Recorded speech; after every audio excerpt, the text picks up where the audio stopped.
ఇక్కడ ఒక పార్టీ ఉంది. నేను ఎప్పుడూ చూడలేదు.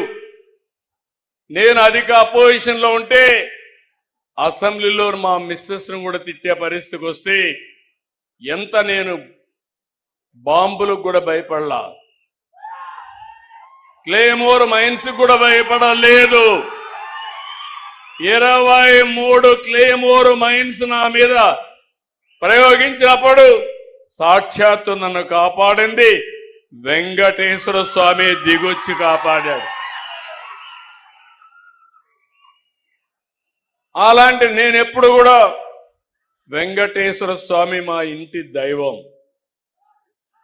నేనెప్పుడు మా ఇంటి నుంచి చూస్తే వెంకటేశ్వర స్వామి నామాలు కనపడుస్తాయి మంగాపురం ఆ సైడ్ నుంచి.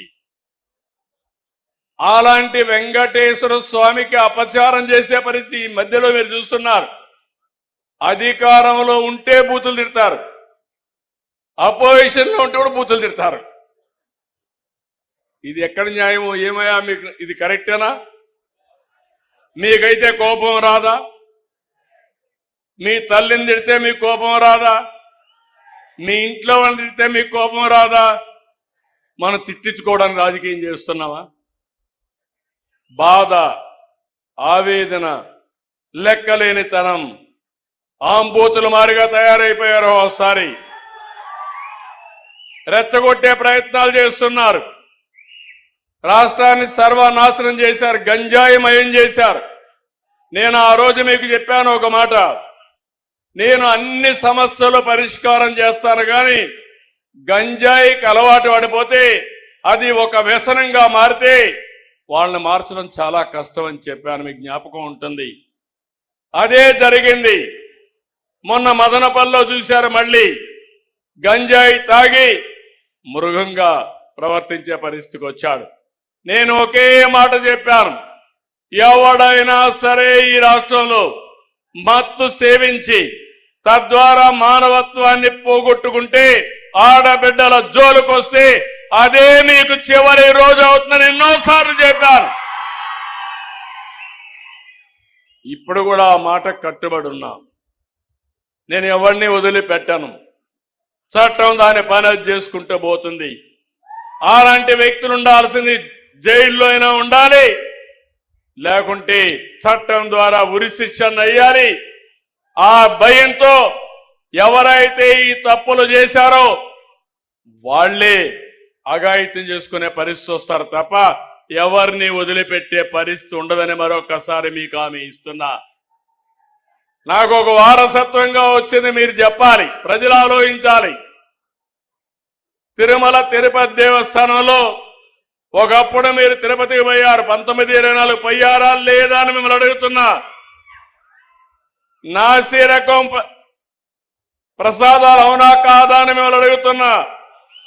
అప్పుడు ఇచ్చిన లడ్డు మీరు తిన్నారా?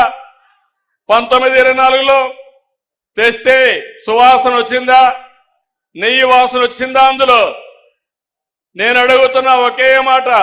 మా తమ్ముడు నామాలు కూడా పెట్టుకున్నాడు, అది పవిత్రత, దేవుని మీద అభిమానం. చాలా మంది ఉన్నాం, ఒక నమ్మకం. ఆ నమ్మకాన్ని, ఆ పవిత్రతను దెబ్బతీసే అధికారం ఎవరికీ లేదు. ఒక మసీదు కావచ్చు, ఒక చర్చ్ కావచ్చు, ఒక దేవాలయం కావచ్చు, ఆ పవిత్రత కాపాడే బాధ్యత తీసుకోవాలి. అలాంటిది అపవిత్రం చేస్తే నేను ముఖ్యమంత్రి అయిన తర్వాత నేను ఇచ్చిన హామీ ప్రకారం రెండో సంతకం ఆఫీసర్ వేసింది తిరుమల తిరుపతి దేవస్థానం ఈవోగా వేసి శ్యామలరావుని ప్రక్షాళన కార్యక్రమానికి ప్రారంభించా. వస్తే నెయ్యి చూస్తే బాగా లేకపోతే తిరిగి పంపించి దాంట్లో నుంచి శాంపుల్ తీసుకొని ఎన్డీడీబీ పంపించారు. ఎన్డీడీబీ పంపిస్తే అందులో నుంచి ఎనిమల్ ఫ్యాట్ ఉందని ఆ రోజు చెప్పారు. అది చెప్పిన తర్వాత నేను ఆలోచించి ఇది నేను చెప్పకపోతే నా మీద అప్రతిష్ట వస్తుంది, అపవాదు వస్తుందనే ఉద్దేశంతో నేను చెప్పాను. తర్వాత లేనిపోని సమస్యలన్నీ క్రియేట్ చేసి సుప్రీంకోర్టు వరకు పోయే పరిస్థితికి వచ్చారు. సిట్ వేశారు. ఆ సిట్ లో వచ్చినటన్నీ మీరు చదివి ఉంటారు. చాలా స్పష్టంగా చెప్పారు, అసలు ఇది నెయ్యే కాదు, కెమికల్స్ తో తయారు చేసిన నెయ్యి అని చెప్పారు. రాష్ట్ర ప్రభుత్వాన్ని కూడా యాక్షన్ తీసుకోమని అధికార యంత్రాంగం పైన ఒక రిపోర్ట్ పంపించారు. ఇవన్నీ వస్తే తప్పుని తప్పించుకోవడానికి, వాళ్ళు చేసిన తప్పును వేరే వాళ్ళపైన వేయడానికి ప్రయత్నం చేసే నీచులున్నారంటే ఏమనాలి నాకైతే అర్థం కావడంలా. మీరందరూ ఒకసారి గుర్తుపెట్టుకోండి, ఆ రోజు నా మీద నేనే ముఖ్యమంత్రి, తెల్లవారు నిద్రలేశాను, వివేకానంద రెడ్డి మర్డర్, నిద్రలే చూస్తే టీవీ సాక్షిలో వేశారు. ఏమని? గుండెపోటుతో వివేకానంద రెడ్డి చనిపోయాడని. నేను కూడా నమ్మాను, పాపం అనిపించింది. సాయంత్రం అయింది, పోస్ట్ మార్టం చేశాం. అది కూడా ఆయన కూతురు అడిగింది. అడిగితే పోస్ట్ మార్టం చేస్తే ఇది గుండెపోటు కాదు, గొడ్డలి పోటని తేల్చారు. సాయంత్రానికి నాటకాల రాయుడు మాట మారు చేశాడు. తండ్రి లేని బిడ్డను ఉన్న పెద్ద దిక్కుపోయాడని. అది అయ్యింది. తెల్లవారి నిద్ర లేస్తానే సాక్షి పేపర్ ఒకసారి మీరు గుర్తుపెట్టుకోవాలి. నారాసుర రక్త చరిత్ర నా చేతిలో కత్తి పెట్టి నా జీవితంలో ఊహించని సంఘటనది. నేను రాజకీయం చేస్తాను గాని రౌడీల గుండెల్లో రైళ్లు పరిగెత్తిస్తాను గాని సంఘ విద్రోహ శక్తులను అణిచివేస్తాను గాని ప్రాణానికి కూడా లెక్క పెట్టుకోను గాని నేను నేరాలు చెయ్యబోనని మీ అందరికీ హామీ ఇస్తున్నా. అది నా నిజాయితీ, అది నా యొక్క జీవితం అంతా కూడా మీరు చూశారు. అలాంటిది పాపం ఆ అమ్మాయి కూడా వాళ్ళ చిన్నాన్న కూతురు మోసపోయింది. తర్వాత తెలుసుకునే కొద్దిగా లేట్ అయిపోయింది. ఇప్పుడు తిరుగుతా ఉంది, సెక్యూరిటీ కూడా పెట్టుకొని తిరిగే పరిస్థితి వచ్చింది. నిన్న మీరు చూస్తే ఇంత స్పష్టంగా చెప్పితే, అపవిత్రం చేశారని చెప్తే, అవినీతి జరిగిందని చెప్తే తిరిగి హెరిటేజ్ అనే కంపెనీ తీసుకొచ్చి నా పేరే వేసి తప్పించుకోవాలంటున్నానంటే కరుడు గట్టిన నేరస్తుడు అవునా కాదా అని మిమ్మల్ని అడుగుతున్నా. అలాంటి నేరస్తులతో రాజకీయం చేయాలనా? ఏమంటారు మీరు? అంటే మీకు బాధ్యత లేదా?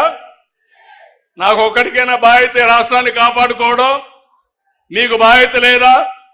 ఎందుకు మీరందరూ కూడా గట్టిగా ముందుకు రావడం లేదు నేను అడుగుతున్నా. మంచిని అభినందించాలి, చెడుని ఖండించాలి, చెడు వ్యక్తులను కూడా ఎక్కడికక్కడ మీరు నిరాకరించే పరిస్థితి రావాలి. అప్పుడే రాజకీయాలు ప్రక్షాళన అవుతాయి. అట్లా కాకుండా ఏదో చిన్న దీని మీదనే ఆలోచిస్తా కూర్చుంటే నాకెందుకు వచ్చిందని మీరు ఇంట్లో పడుకుంటే 5 ఏళ్లు మీకోసం నేను కష్టపడ్డా. కడాన నాకు ఎప్పుడూ కలలో కూడా ఊహించలేదు. నేను కూడా జైలుకు పోవాల్సి వచ్చింది. దేని మీద పోయాను మీరు చూశారు. నాకు ఒక నోటీస్ ఇస్తే నేను సమాధానం చెప్పేవాడిని. ఉన్న పళంగా నిన్ను అరెస్ట్ చేస్తున్నా అని పట్టుకొచ్చి లోపలేసే పరిస్థితికి వచ్చారు. కానీ దేనికోసం పోరాడాను? దేనికోసం? 45 సంవత్సరాలుగా నన్ను అభిమానించారు.